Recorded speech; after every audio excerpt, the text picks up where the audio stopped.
Welcome to this comprehensive exploration of the American Civil War, one of the most defining periods in United States history. From 1861 to 1865, the country was locked in a struggle that would determine its political future, test its moral compass, and redefine the very nature of freedom. In this video, we'll dive into the causes that led to secession, the fierce battles that shaped a nation, the political maneuvers that fueled the conflict, and the lasting consequences that still echo in modern America. Buckle up for an in-depth journey through a war that forever changed the course of the United States. The American Civil War didn't erupt overnight.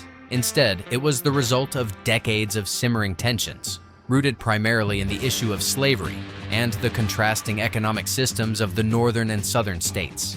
In the North, industrialization was on the rise, driven by factories, railroads, and an influx of European immigrants. Cities like New York, Philadelphia, and Boston were thriving hubs of commerce, manufacturing, and finance. In the South, however, the economy revolved around large-scale agriculture, particularly cotton, tobacco, and rice, cultivated on plantations that depended on enslaved labor. Although the United States had been founded on principles of liberty and equality, these ideals were compromised by the institution of slavery. From the earliest days of the Republic, debates raged over its expansion into new territories. The Missouri Compromise of 1820 was one early attempt to balance the number of free and slave states, drawing an imaginary line across the country. Yet, every time the nation acquired new land, such as after the Mexican-American War in the late 1840s, questions arose over whether slavery would be allowed to spread into these territories. Compromises like the Compromise of 1850 and the Kansas-Nebraska Act of 1854 only provided temporary fixes. Kansas became a battleground as pro-slavery and anti-slavery settlers clashed violently in what became known as Bleeding Kansas. The national mood grew more and more polarized. In the decades leading up to the Civil War, the moral, political, and economic stakes escalated. Activists like Frederick Douglass and Harriet Tubman campaigned passionately for abolition, while Southern leaders doubled down on defending what they called their way of life. This deepening chasm set the nation on a collision course, leading inexorably toward disunion and war. By 1860, America stood at a crossroads. The newly formed Republican Party nominated Abraham Lincoln, an Illinois lawyer and former congressman, as their presidential candidate. Lincoln's platform opposed the expansion of slavery into the Western territories, but did not initially call for outright abolition across the entire South. Despite his relatively moderate stance, Southern states viewed him as a direct threat to their economic interests and social system. Lincoln won the 1860 election handily in the Electoral College, but his victory sent shockwaves through the South. He wasn't even on the ballot in many Southern states, a fact that underscored the stark sectional divide. Southerners felt increasingly marginalized, convinced that their voices no longer carried weight in the federal government. In their eyes, Lincoln's presidency promised a federal clampdown on states' rights and the eventual demise of slavery. The response was immediate and dramatic. On December 20th, 1860, South Carolina became the first state to secede from the Union.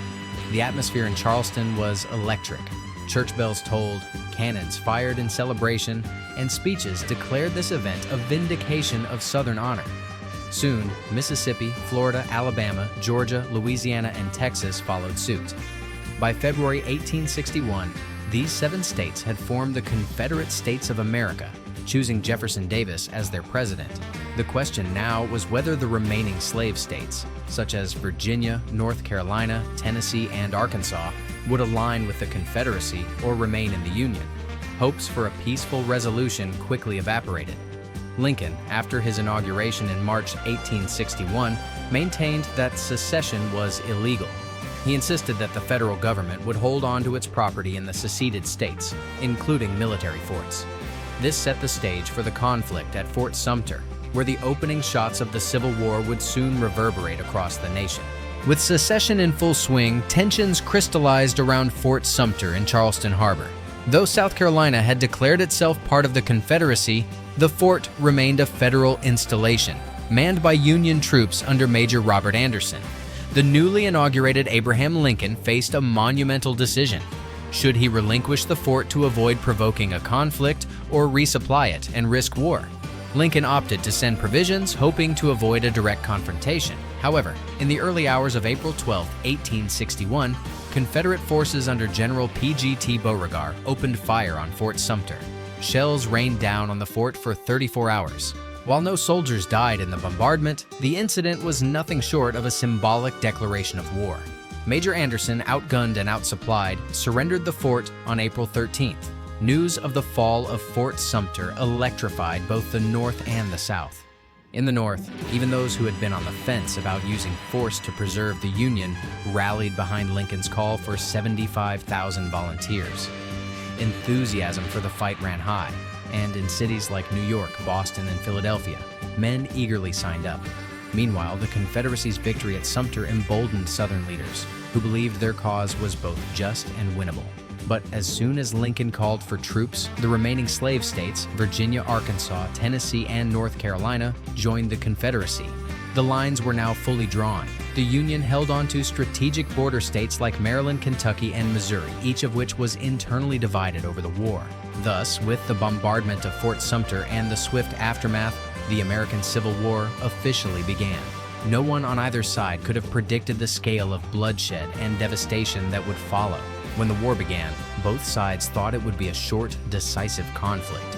But as we know, the Civil War would last 4 long, brutal years. The Confederacy's strategy hinged on the belief that their superior military leadership, many top officers were West Point graduates, combined with knowledge of their own terrain, would offset the North's industrial might. Southern leaders hoped to draw out the conflict until the North grew weary, counting on possible diplomatic recognition or aid from European powers, particularly Britain and France, which depended on Southern cotton.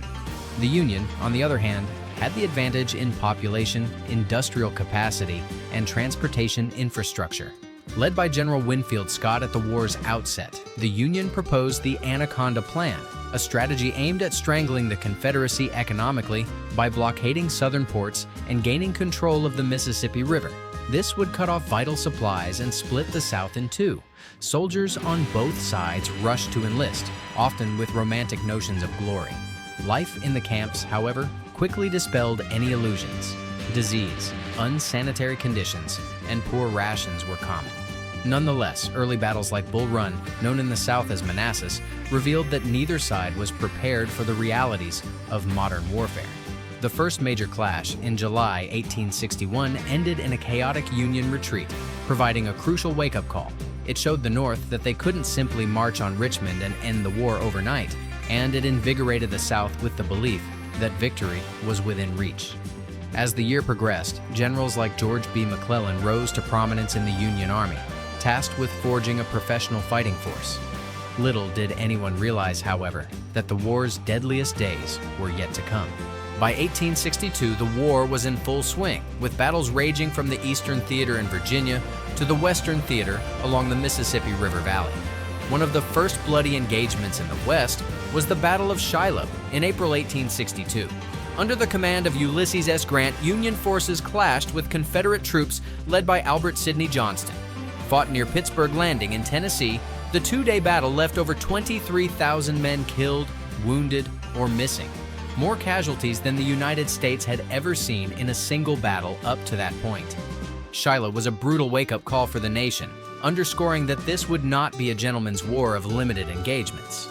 Meanwhile, in the East, Union General George McClellan attempted the Peninsula Campaign to seize the Confederate capital, Richmond. Despite having a numerical advantage, McClellan's cautious approach allowed Confederate General Robert E. Lee to take bold risks and push the Union Army back. After a series of engagements, McClellan withdrew, marking a Confederate strategic victory. Lee's reputation soared, and he soon decided to take the fight onto Northern soil. September 1862 brought one of the war's most pivotal and bloody battles, Antietam, or Sharpsburg. Lee's invasion of the North culminated in the bloodiest single-day battle in American history. Over 22,000 casualties in just 12 hours marked a devastating milestone. While Antietam ended in a tactical stalemate, Lee's forces ultimately retreated to Virginia, allowing the Union to claim a strategic victory. This was the opening Abraham Lincoln needed to issue the preliminary Emancipation Proclamation, an act that would transform the nature and stakes of the war.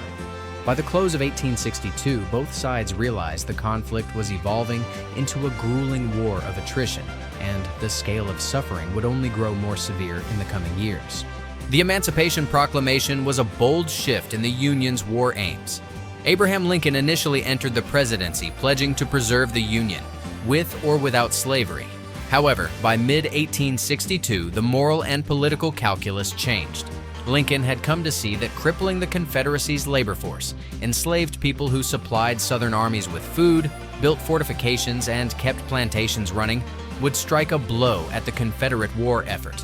Taking advantage of the Union's strategic success at Antietam, Lincoln announced the preliminary Emancipation Proclamation in September 1862, which declared that on January 1, 1863, all enslaved people in the rebellious states shall be then, thenceforward, and forever free. This decree did not free enslaved people in the border states loyal to the Union, a compromise necessary to keep those states from joining the Confederacy. Nevertheless, the Emancipation Proclamation was a turning point that redefined the conflict as a war against slavery, opening the door for the enlistment of African American soldiers into the Union Army. This shift had profound international implications. Britain and France, which had been inching toward recognizing the Confederacy due to their reliance on Southern cotton, found it increasingly difficult to back a slaveholding republic. Public opinion in Europe, strongly anti-slavery, now largely supported the Union cause. For the thousands of enslaved men, women, and children in Confederate territory, the Emancipation Proclamation held the promise of liberation.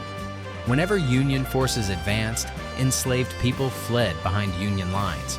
Many joined regiments like the 54th Massachusetts, proving their mettle on the battlefield. Though the Emancipation Proclamation didn't abolish slavery nationwide, that would require the 13th Amendment. It marked a critical moment. The war was no longer just about preserving the Union. It was also about forging a new birth of freedom. By 1863, the war effort was reaching a fever pitch. The Confederacy was under enormous pressure, and Robert E. Lee once again decided to move north to relieve Virginia's war-torn landscape and possibly influence Northern politics. This plan culminated in the Battle of Gettysburg, fought from July 1st to July 3rd, 1863 in Pennsylvania. Over 3 days of intense combat, Union forces under General George G. Meade clashed with the Army of Northern Virginia in what would become the largest and bloodiest battle of the war, with approximately 51,000 casualties. The climax of the fighting came on the third day, with Pickett's charge, a frontal assault led by General George Pickett against the center of the Union line. The charge was a disastrous failure for the Confederacy, resulting in massive losses. Gettysburg proved to be a turning point. Lee's invasion of the North was repelled, and his army would never again mount a major offensive on Northern soil. As the guns fell silent at Gettysburg, another drama was unfolding far to the southwest. After a lengthy siege, Union forces under General Ulysses S. Grant captured Vicksburg, Mississippi on July 4, 1863. Control of Vicksburg gave the Union complete command of the Mississippi River, splitting the Confederacy in two and fulfilling a major component of the Anaconda Plan. The timing could not have been more devastating for Confederate morale. Losing on two fronts in such a short span hinted at a broader strategic collapse. These twin Union victories at Gettysburg and Vicksburg in July 1863 marked a decisive shift. The Confederacy still had the will to fight on, but the tide of war had undeniably turned in the Union's favor. A long and grueling path remained, however, as both sides dug in for the protracted battles still to come. In the wake of Vicksburg and Gettysburg, the Union aimed to press its advantage. General Grant continued to prove his leadership in the Western theater, winning crucial battles at Chattanooga and Lookout Mountain in late 1863. His successes convinced President Lincoln to promote him to lieutenant general and place him in overall command of the Union armies. Grant, in turn, set his sights on crushing Lee's Army of Northern Virginia in the east, while employing a strategy of relentless pressure on all Confederate fronts. Meanwhile, Union General William Tecumseh Sherman took command of the Western armies. In the summer of 1864, Sherman began his Atlanta campaign, confronting Confederate General Joseph E. Johnston and later John Bell Hood. After bitter fighting along the route, Sherman captured Atlanta in September 1864. This victory held immense political weight. It not only damaged the Confederacy's vital rail and manufacturing base, but also bolstered Northern morale. Lincoln was up for re-election that year, and the fall of Atlanta helped secure his victory over the Democratic candidate George B. McClellan, who favored negotiating peace terms with the South. Freed from the immediate threat to his supply lines, Sherman then launched his infamous March to the Sea, in which he led some 60,000 Union troops from Atlanta to Savannah. Living off the land, his soldiers destroyed railways, burned farms, and broke the South's will to continue fighting. The concept was hard war, reflecting a shift to total war tactics aimed at disrupting the Confederate home front. By the end of 1864, the Confederacy was on the brink of collapse. Sherman's unopposed march through Georgia demonstrated the South's inability to protect its territory. The days of the Confederacy were numbered, but Lee's army still stood between Grant's forces and Richmond, meaning a final decisive campaign loomed on the horizon. General Grant's overland campaign in 1864 was a grueling series of battles against Robert E. Lee's forces, including the Wilderness, Spotsylvania Courthouse, and Cold Harbor. Casualties were staggering on both sides, but the Union could replace lost men and materiel more easily than the dwindling Confederate forces. By mid-1864, Lee was pinned down in Petersburg, Virginia, a vital rail center that supplied the Confederate capital of Richmond. Grant's army laid siege to Petersburg for over 9 months, engaging in some of the earliest forms of trench warfare that foreshadowed the horrors of World War I. Outside of Virginia, the Confederacy's strategic situation deteriorated rapidly. Sherman's victories in Georgia and the Carolinas, combined with Union cavalry raids and naval blockades, crippled the South's ability to maintain resistance. By early 1865, Confederate desertion soared as soldiers learned of hardships back home and sensed that defeat was imminent. On April 2, 1865, Grant's forces finally broke through the Confederate lines at Petersburg. With Richmond no longer defensible, Lee evacuated the capital and led a desperate retreat westward. But the Union Army pursued relentlessly, and Lee found his escape routes blocked. On April 9, 1865, at Appomattox Courthouse, Lee surrendered the Army of Northern Virginia to Grant, effectively signaling the war's end. Grant offered generous terms, allowing Confederate officers to keep their sidearms and soldiers to return home with their horses for spring planting. Although some Confederate forces remained in the field for a few weeks, Lee's surrender at Appomattox broke the backbone of the Confederacy. The war was all but over. Tragically, just days later, President Lincoln was assassinated by John Wilkes Booth, plunging the nation into grief at a time when it desperately needed unity. With Lincoln's death, the task of healing a fractured nation fell to others, setting the stage for a challenging era of Reconstruction. The Civil War claimed an estimated 620,000 to 750,000 lives, more American casualties than in all other U.S. wars combined up to that point. Countless others were left wounded or disabled. Large swaths of the South lay in ruin, its economy shattered, and its infrastructure devastated. For millions of formerly enslaved people, emancipation offered the promise of liberty, but the path forward would be far from easy. The federal government now faced the mammoth task of Reconstruction, a period of rebuilding and integrating the Southern states back into the Union under terms that guaranteed basic rights for African Americans. The 13th Amendment, ratified in December 1865, formally abolished slavery across the United States. This was followed by the 14th Amendment, which granted citizenship and equal protection under the law, and the 15th Amendment, which aimed to secure voting rights for African American men. Despite these constitutional milestones, the reality on the ground remained fraught with violence, racism, and entrenched opposition. Reconstruction governments in the South were met with fierce resistance, and groups like the Ku Klux Klan emerged to terrorize black citizens and their white allies. By 1877, federal troops withdrew from the South, effectively ending the Reconstruction era and ushering in nearly a century of Jim Crow segregation and systematic disenfranchisement. Yet, the Civil War fundamentally reshaped the nation. It resolved once and for all that the Union was indivisible, and it set the stage for the struggle for civil rights that would continue into the 20th century and beyond. Monuments, battlegrounds, and memorials across the United States stand as silent witnesses to the heroism, tragedy, and transformation brought about by this cataclysmic conflict. Even today, the legacy of the Civil War resonates through American society and politics. The debates over states' rights, federal authority, and civil liberties echo in modern discourse. When we consider the sacrifices made on battlefields like Antietam, Gettysburg, and Vicksburg, it's clear that the war was about more than just preserving the Union. It was about defining what the United States would stand for, a nation that, in the words of Lincoln, could have a new birth of freedom, ensuring that government of the people, by the people, for the people, shall not perish from the earth. Commemorating the war involves reckoning with the painful legacy of slavery and the racial inequalities that persist. Understanding the Civil War's history is vital, not only to honor those who fought and died, but also to learn lessons about unity, justice, and the cost of deep national division. The war demonstrates the profound consequences when political compromise fails, and it highlights the power of transformative leadership in moments of crisis. At the same time, the Civil War story is filled with extraordinary individual acts of courage and moral conviction. From Abraham Lincoln's steadfast resolve and Frederick Douglass's unyielding advocacy, to the bravery of countless soldiers and civilians on both sides, the conflict showcased humanity's best and worst impulses. It is a history marked by suffering, but also by triumphs that laid the groundwork for subsequent movements toward freedom and equality. Today, when we step onto those battlefields or read the personal letters of soldiers, we're reminded that the war was fought by everyday people. Farmers, merchants, enslaved workers, immigrants, whose lives were upended in the service of a grand, tumultuous cause. Their stories remain etched in the American landscape, urging us to remember, reflect, and move forward.